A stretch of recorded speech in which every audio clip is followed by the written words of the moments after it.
Cara sukses perawatan burung anis merah sebelum lomba. 1.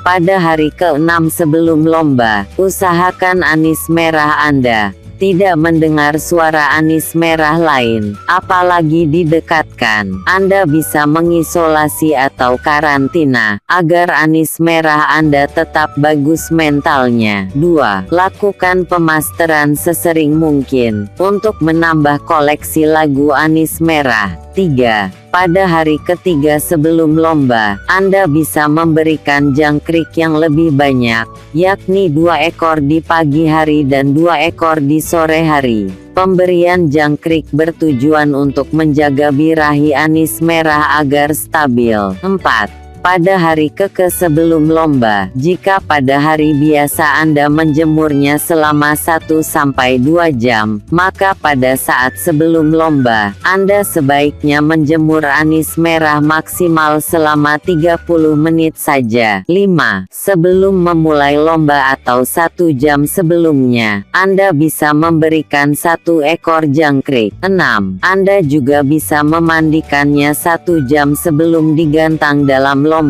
7. Sebagai saran, usahakan untuk tidak memberikan ulat Hongkong pada anis merah Anda, karena justru akan membuat birahinya sangat tinggi, sehingga tidak stabil dan tidak mau gacor. Semoga bermanfaat. Terima kasih telah menonton.